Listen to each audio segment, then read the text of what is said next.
Hey everybody, it's your girl Blue. Hope everyone is having an awesome evening, just like me.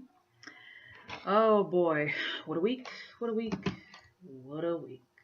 The girl's just been busy taking care of business and whatnot, and it's just, oh my goodness, that's why I be happy when Friday pops out because I know the weekend I ain't got to do a damn thing but relax and amongst other things.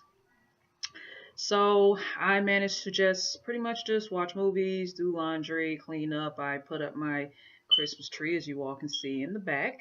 I managed to get my nails redone.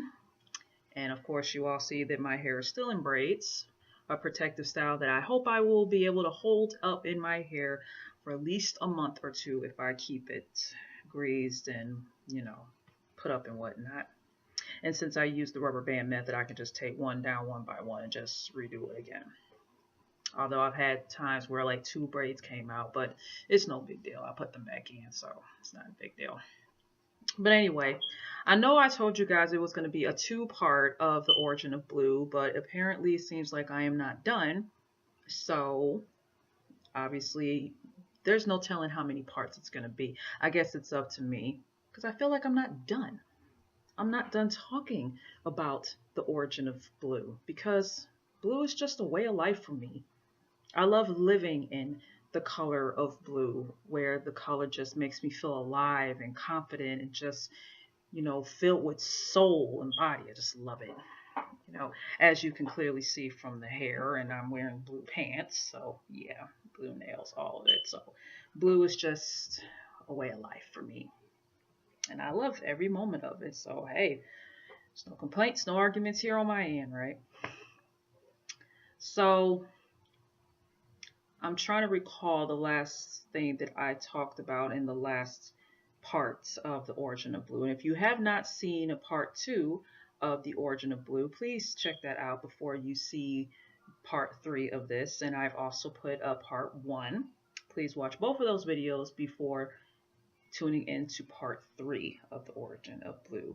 So, just a full disclaimer to you to make sure that you watch the first two parts before you listen to the third one. So, here we go.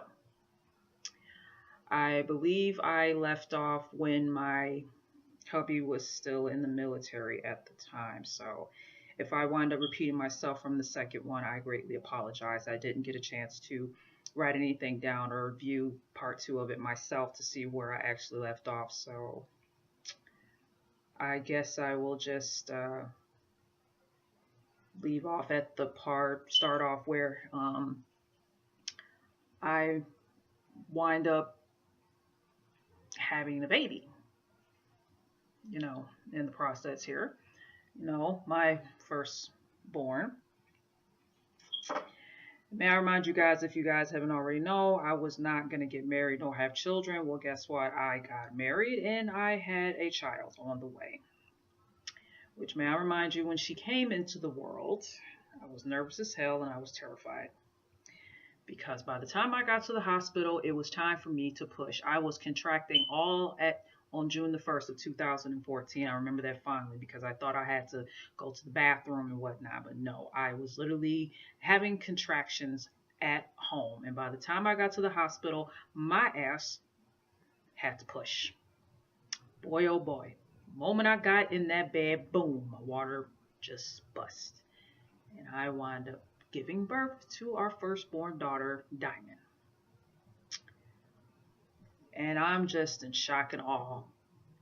I've been in shock and awe throughout the years of me being a mother. It wasn't just it wasn't just the fact that I had just her, it was the fact that I was a mother. I was somebody's mother. It's like, oh my gosh, what the heck? I still feel like I'm a kid myself, yet I have to be an adult now because I am a parent. So, this girl here is just, having to grow up so fast, so quickly. So, I was in the hospital with her, and then I got the news that, my man was going to have to go on deployment for 6 months. I just had our child, and already I had to sit over here and be alone with our firstborn child for 6 months because he was going to be gone for that long. And I was hoping and praying they would have changed their minds in letting him stay, considering he was new. So I thought maybe they would cut him some slack. Obviously, they did not. It was, how do you say it? Mandatory. He had to go, no choice in the matter. So he wound up being gone for 6 months, and I bawled out crying the day that he left. OMG, you couldn't turn off the waterworks. It was like someone turned the faucet on and you couldn't cut it off. It took so much time for me to actually just gather my thoughts, gather myself together. I couldn't keep crying. I had a daughter that needed my undivided attention. I had to get myself together, but oh my gosh, which really was hard for the both of us because I was diagnosed with basically, what do you call it? Postpartum depression. Yeah, postpartum depression was what I was diagnosed with because I got extremely depressed when he had to leave for 6 months because it was like, you guys just left me behind with a child. I don't know how to pay bills. I don't know how to do this and this. He didn't teach me. He gave me a power of attorney to take over whatever he was in his name, whatever, while he was gone for 6 months. And it's like, I didn't give a damn. I just wanted him. Why you could just keep him home? 6 months of my daughter's life that he missed, her first step and whatnot. And even so, it just sucked. So I wind up going home back to Michigan, of all places, because that's where my family was. There was no getting around that. I wound up going back home because I couldn't be out there by myself, nor did members of my family wasn't thrilled the fact that I was out there by myself alone with a newborn baby. That just was not good. So at the time, my Auntie Betsy had passed away and my dad was getting remarried in August. So to me, it was like, okay, might as well bury the hatchet, whatever. I need to be around a support system, and I don't want to be somewhere by myself with no family, no one to actually be there to help me out. And yes, there were other Navy wives in the squadron that, whose husbands were gone for 6 months. But come on, man, I just moved here. I don't know you people like that. Come on, you really think I'm going to entrust my faith in you when it comes to me and my child, and you just met me? We're total complete strangers, don't even know much of each other based on what? First name in the city and state that I'm from, that's it. You don't know nothing else more about me, so I'm not really going to sit here and trust you with my life here as well as my child's life. That's bullshit. Not going to happen. So I wound up going back home, and I stayed with my father and his soon-to-be new wife in their studio apartment in Southfield, Michigan. Yeah, stepmommy, dada, me and my daughter all in a studio apartment where everything is in one room. So of course that was just kind of kind of uncomfortable to say the least. Yeah, okay, whatever. But I guess at the time it was either stay with them or my mother-in-law, and I guess at the time my instinct just told me to stay with my dad. I didn't even have my driver's license, so imagine me being a mother with a child and no car, and let alone a driver's license. So I was pretty much screwed. So if I wanted to go somewhere, I either had to walk or take the bus, or just hope and pray to the heavens that my parents can take me. And that kind of sucks at the moment. But luckily for them, where they lived at, there was somewhat of a strip mall right up the street, so I was able to take the bus and take my daughter along for the ride. So at least I got my exercise and whatnot. When I did get a chance, I did go see my mother-in-law and let her see, Diamond, at the time when I had her. And I mainly was with, over my grandma's house. I don't know what relative did not pop up at my grandmother's house, whatever, when people got the word that I was out there in Michigan to save my own life here. But pretty much majority of everybody just, knew that I was there, wanted to see me and my baby and whatnot. It's like, oh, you actually guys give it. Now all of a sudden everyone gives a damn about me and what the fuck I got going on in my life. That's rich. The reason I'm saying it like that because they didn't give it two shits where the fuck I was doing in my life anyway to begin with. I could have fell off the face of the earth. You honestly think they're gonna think about me? Hell no. I'm like that character off of a soap opera. I'm there. I might have like a few altercations with people, and then when something tragic happens to me and I wind up getting written off the show, everyone's like, oh, boo hoo hoo, whatever. but we never liked her to begin with, da-da-da-da. And then I just resurrect all of a sudden. Everybody was like, oh shit, man, I thought you were dead. I know I said some things about you and whatever, but I didn't mean it. It was like in the heat of the moment, I was angry type shit. That's what I felt like. I mean, honest to God, that's the best description I can give you on how I felt. But it was like, I don't believe a damn word that's coming out of your mouth. Like, get the fuck out of here. So lo and behold, at the time, my Auntie Julie was at my grandmother's house, go figure.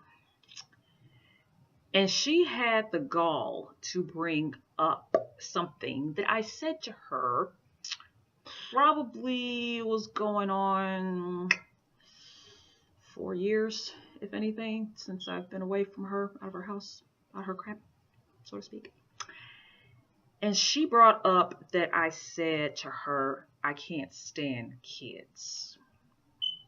Yes, I did say that. I'm not going to deny it. I'm good. I did say that. I guess she did not read between the lines what I meant by that. I can't stand your kids, is what I was saying. But obviously she couldn't read between the lines. She couldn't put two brain cells together at the time to come to that conclusion. So she should have actually known at that time that the child that I carried in my stomach for 9 months, that I was holding in my arms and feeding and taking care of, was my child.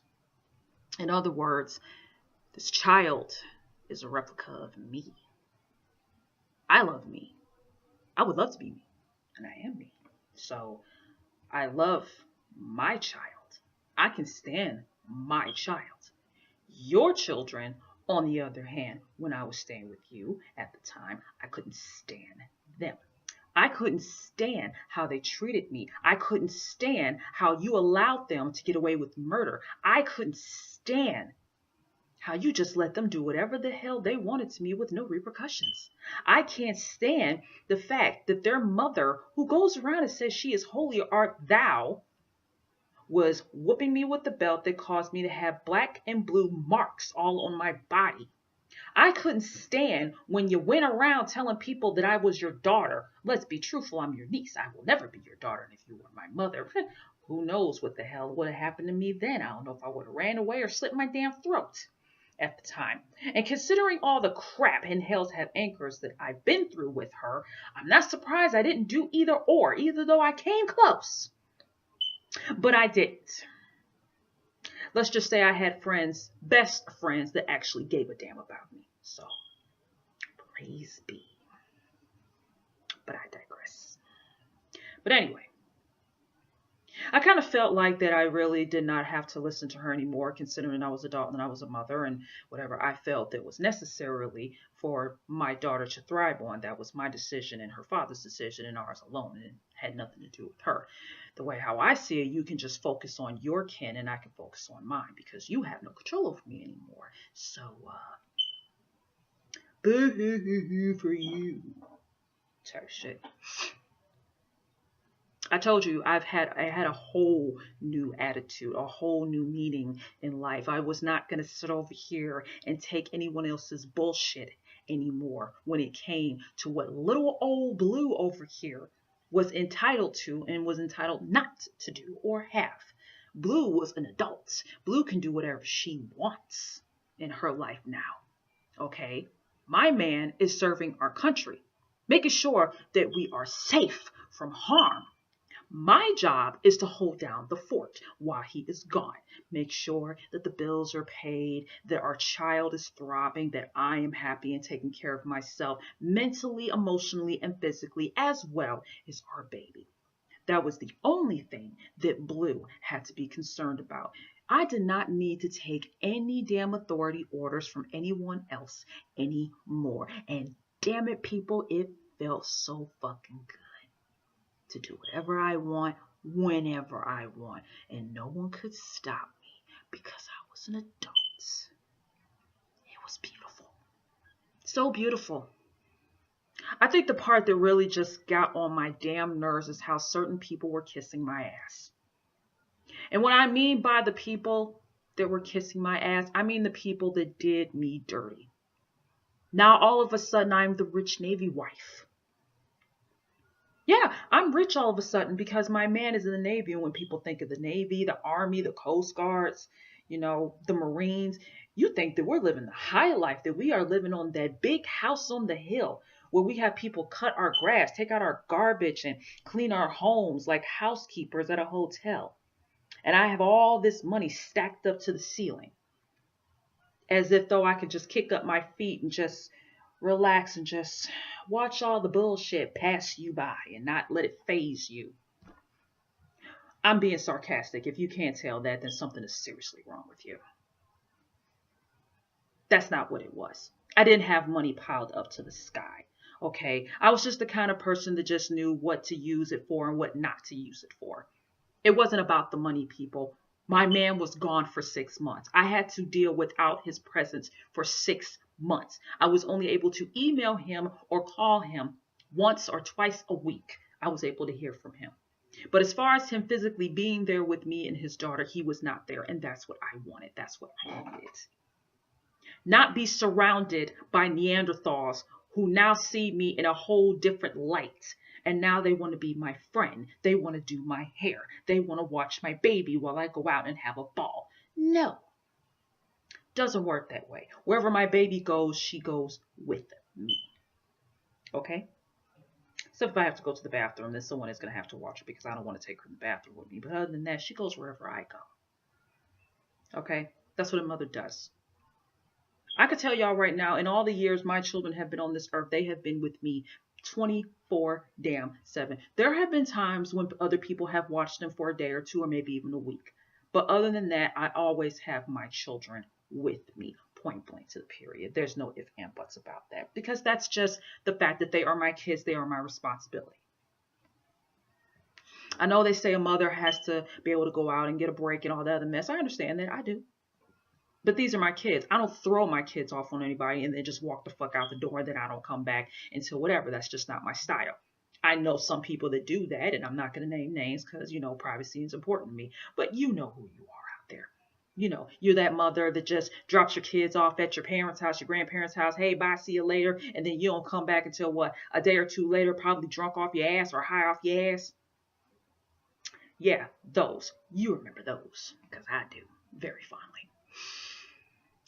So months go by. Went to my auntie's funeral. God rest her soul. Then my parents get married. No, I wasn't in the wedding. And then I got word that my man was going to be coming home early. So, of course, I jumped on the plane along with my baby and we went back to Oak Harbor, Washington.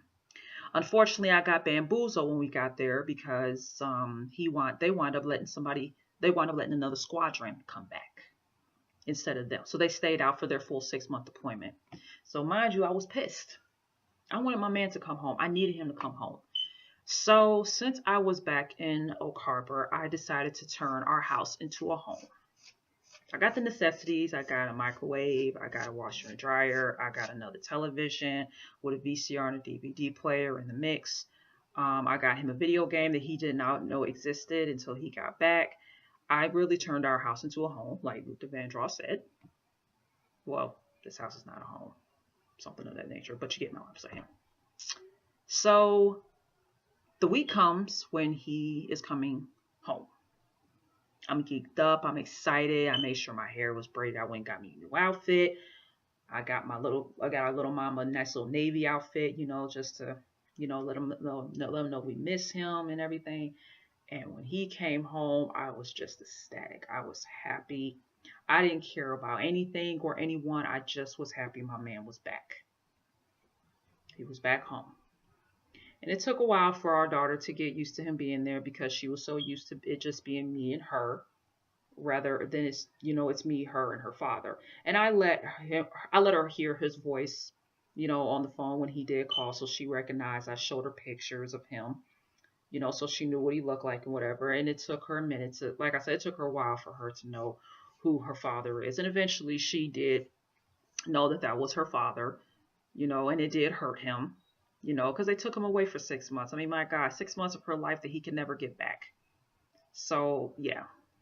But she knows that that's her father, and I made sure that she did, So he was home for a little bit, and then 2005, I turned up pregnant again. This time with a boy. And I did say that I wanted to give him a son. So thank the Lord this was a boy. I was so happy, so geeked up, I give him a son. Of course, he was going to be named after him. There was no question about the name. And he wound up having to leave yet again, but this time for 2 months. So during the 2 months, I wind up once again going back to Michigan. Only this time, my parents were living in a condominium, which they had a 2-bedroom this time. So I was able to sleep in the other room. And at that time, my stepmother was pregnant with my little sister, Paris. So 2 pregnant women in the house for my dad to look after, including Diamond, of course. So yeah, nothing but hormonal women in the house for him. God, I don't know how he was able to handle it, but he did. I stayed out there till once again it was time for him to come home, and when he did, we wind up going out to Tacoma, Washington, because there was a mall out there that we love going to, Tacoma Mall. The thing was, it was raining really, really bad. I mean, it was raining to the point that all you saw were the front of people's lights on this side, and then we saw the back of people's lights because we were driving toward Tacoma. And it stopped. So I'm thinking like, okay, we're in the clear, whatever. And then all of a sudden it started drizzling down again really bad to where, again, you can only see lights. So we wind up slamming on our brakes because someone hit their brakes really hard in front of us, and we slammed on our brakes and we nicked the back of their car, just like, a little scrape. But then all of a sudden a car behind us came out of nowhere, slammed us into traffic, and then 2 other cars hit us to where we finally stopped. It was a 6-car pile up, and our car got beaten up the worst. Like, our car was non-drivable. And during the time this is all happening, the impact of us getting hit by these other cars, Diamond's car seat was going like this. So imagine me, I'm 8 months pregnant with my son at the time, and I'm going like this the whole time when she's going back and forth when we're getting hit by these cars. And I'm trying to grab her. Trying to grab and hold her, and then I'm holding my stomach because we're going like this because we're getting hit by the cars. So when it was finally done, I'm panicking, I'm scared, I'm checking my stomach to make sure I'm not bleeding anywhere. I'm checking my daughter, making sure she's not bleeding anywhere, anything is bruised up and whatever. And then all of a sudden, after everything was done and over with, it stops raining. Yeah, it stops raining after the fact. I didn't know what the hell was going to happen with us. I had no idea. I literally thought that I was done, that I was dead. And it took me a minute to get myself together, and I realized I'm still here. We survived. And I'm looking around. I see 3 cars over there, and I see our car is just messed up to the flow up. And my car door, his car door, and I think the back of our car was just done. So I'm sitting here like, get me out the car. People trying to get me out the car. The people in the front was trying to get me out the car. And I'm like, get my daughter out the car. Get her out the car first. Don't worry about me. Get her out the car. So they get her out the car, and I'm like, okay, get me out. Got me out. D gets out the car. He's in shock because he's looking at the car like, what the hell just happened? Like, what the fuck just happened? Like, this is ridiculous. So me and my daughter is sitting in this car with these people. We're terrified. We don't know what the hell. Then an ambulance comes and puts me and my daughter in an ambulance, and they check our vital signs or whatever and whatnot. And the woman that hit us from behind, like rammed the back of our car, she hurt her neck. She winds up getting taken to the hospital. While me, my husband, and my child and my unborn child get driven to a hotel. People, I kid you not, y'all know I'm funny as shit. And you know I like to be exaggeration just to make the story funny, but this is not funny. This is a serious moment. This is what happened. And this was back in 2006. And I was 8 months pregnant. I did not get taken to a hospital after the accident. All they did was check my vital signs, check all of our vital signs, asked if we were okay, and then they dropped us off at a fucking hotel right across the street from Tacoma Mall where we were originally heading. And then they went on ahead and left. But the woman that rammed us from behind, who hurt her neck, she winds up going to the hospital. So you take her to the hospital, but you don't bother to take the pregnant woman to the hospital to make sure that I am okay and the baby's okay, make sure my other child is okay, make sure my husband and I are okay. They didn't do that. They just dropped us off at a fucking hotel across the street from the mall. You got to be kidding me right now. And everybody was like, that doesn't make any sense. If anything, you were the one supposed to receive the most attention because you got another human being in your stomach. Exactly. But the thing is, I should have just told them, you need to take me to the hospital, you need to take me to the hospital. But people at the time, I was in shock. I was worried about my child. I was worried about my, of course I was worried about both my children, because I was checking myself to make sure I wasn't bleeding any doggone where, So we wind up going to a hotel. I didn't have any clothes, like any pajamas or anything. So we wound up going across the street to Tacoma Mall, getting pajamas and whatever. Diamond, I don't know if we had brought any diaper bags or anything, but thank God there was a baby store, a Babies R Us over there by the hotel. So we pretty much had everything in the vicinity that we needed until, I guess, tomorrow, because we wound up spending the night at the hotel. And people, the next morning, I felt the aftermath. My whole body was just throbbing. The muscles were throbbing. I felt like I got ran over by a truck. Not just any truck, a Mack truck, a monster truck. That's how bad I felt. I was just like, all I want to do is just lay down and give me the strongest fucking medication in the history of medicine to me so I can just heal up and then just go about my business and get ready for my baby boy to come into the world. So somebody from his command came to pick us up from the hotel. And again, they were pissed off at the fact that they did not take me to the hospital when they did. So they was like, when we get to the base, you are going to go see a doctor right away. There's no ifs and buts about it. You need to make sure that your unborn baby is fine because we don't want you to have any internal injuries, to your unborn child and to yourself. And they were right. So once we got there, I went to the hospital. They saw me right away, and thank the Lord, my son was okay and I was okay. I was just banged up because of the impact of the car and the cars hitting us and everything. So, that's what was going on. We were all okay. We all got checked out. So everybody was fine. It was just, I think we were just diagnosed with like whiplash because, the impact of the car and the movement and everything. But everyone is fine. We didn't suffer any, mental health issues or whatnot. I think the only thing that came out of it was the fact that I have panic attacks when it comes to being out in the rain, and it rained when it did to where I can barely see anything. Like I really start I'll start hyperventilating because that image, that memory of us being in that accident when it was raining really, really bad, it gets to my head, and it's like I feel like I'm reliving it over and over again.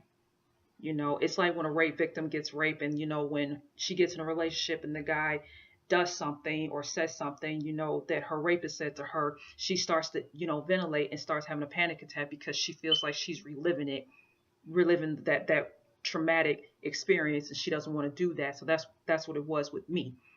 Every time when it rains really, really hard to where you can't barely see anything and I just happen to be out there, I panic to where I have to either sit there in the car or I got to pull over somewhere and wait to hope and pray to the heavens that rain is going to let up to where I can just go ahead and continue to drive until I get home safely, and then I'm okay. But if I am many miles from home and there's no guarantee that this rain is going to stop, I have to pull myself together, and it's like, okay, I got to get home. I'll take my time. If they honk their horn at me, I don't care. I'm just going to take another way. but I'm not going to rush home because it's raining and I don't want to relive that accident anymore. So it was a trip. Your girl Blue does get scared. You just scared. And like I said, there was just something about the color blue that just kept me calm. No matter what it was. I don't care if it was a piece of clothing or some shoes or just a fabric. It was just the color blue that just kept me calm in times when I was just scared and I was just petrified and I just didn't know how to tame myself and how to get myself through certain things. It was just the color blue that just kept me calm. And I've been told that the color blue is calm, is a calm color. Come on now. Obvious is obvious. But thank the Lord, my son came into the world healthy. And he did not have any internal injuries. There was nothing to suggest that the accident had any effect on him whatsoever. So thank God for that. And again, we probably were out there for maybe another year or so, because another few months, because in December of 2006 his time was up in the Navy. So it was time to go back to civilian life. In other words, back to the real world here. It was time for us to go. So, and the thing was, I was in school. And I had to drop out. I was going to be a massage therapist, by the way. Sorry. But I wound up having to drop out because I wasn't there long enough, I guess, to get anything transferred over to another like massage school, because they all had different names. There is a massage school out here, but I don't think they're all like connected to where I could have transferred my credits and stuff. If it was, I'm kind of disappointed that I didn't like follow through or whatnot, but I wound up having to drop out, and trust me, I was not happy about it. I really wanted to finish, but his time was up and we were no longer going to be able to live in Washington anymore. So we wind up having to go home, back to Michigan. And I think I'm going to leave it off on that. And because I want to give you guys a little bit more of a, snippet of who I am. So I am definitely going to say this was a 4-part, because the next part is Blue is back home in Michigan. So part 4 will be the finale. And then after that, we're going to get back to our regularly scheduled program on bullshit else and bullshit else that, like we always do. But until then, I love you guys. I will see you next Sunday. My royalettes and my royalties, stay classy. And I love you. Good night.